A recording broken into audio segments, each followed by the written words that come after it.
সম্প্রতি ইরান ও চীনের মধ্যে এক কূটনৈতিক বৈঠক সারা বিশ্বে আলোচনার ঝড় তুলেছে। একটি ভাইরাল ভিডিওতে দেখা যায় ইরানের প্রেসিডেন্ট চীনের ফার্স্ট লেডির সঙ্গে হাত মেলাতে অস্বীকার করেছেন এবং তার স্ত্রীও চীনের প্রেসিডেন্টের সঙ্গে হাত মেলাননি।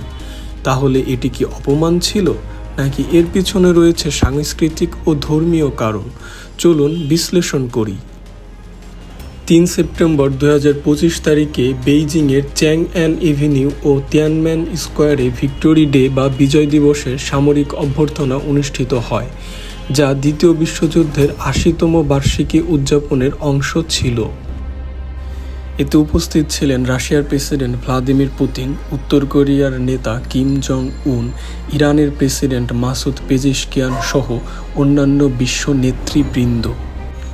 এই সম্মেলন থেকে একটি ভিডিও দ্রুত সোশ্যাল মিডিয়াতে ছড়িয়ে পড়ে, যেখানে দেখা যায় ইরানের প্রেসিডেন্ট এবং তার স্ত্রী চীনের রাষ্ট্রপতি ও ফার্স্ট লেডির সাথে হাত মেলাতে অস্বীকৃতি জানিয়েছেন।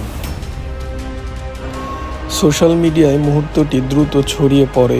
অনেকে বলেন এটি চীনের প্রতি ইরানের অশ্রদ্ধা, আবার অনেকে বলেন এটি এক ধরনের কূটনৈতিক বার্তা। কিন্তু ইরানের ইসলামী সংস্কৃতিতে অচেনা নারী পুরুষের মধ্যে শারীরিক স্পর্শ সাধারণত এড়ানো হয়, তাই হাত না মেলানো ব্যক্তিগত বা রাজনৈতিক ব্যাপার নয়, বরং ধর্মীয় ও সাংস্কৃতিক শিষ্টাচার। ইরানের প্রেসিডেন্ট ও তার স্ত্রী কেবলমাত্র নিজেদের প্রথা মেনে চলেছেন। কূটনীতিতে প্রতিটি দেশের সংস্কৃতিকে সম্মান করা হয়। চীনা পক্ষ এটি আগে থেকেই জানত এবং সেই অনুযায়ী আচরণ করেছে। হাত মেলানোর পরিবর্তে মাথা নত করা বা বুকে হাত রাখা ইরানি সংস্কৃতিতে সম্মানের প্রতীক।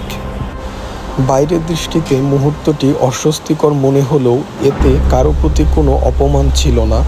এটি আসলে সাংস্কৃতিক ও ধর্মীয় শিষ্টাচারের প্রতিফলন।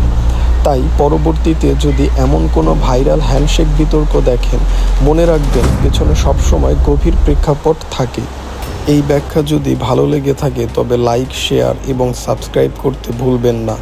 আন্তর্জাতিক রাজনীতি ও বিশ্ব কূটনীতি নিয়ে আরও বিশ্লেষণ পেতে সঙ্গে থাকুন।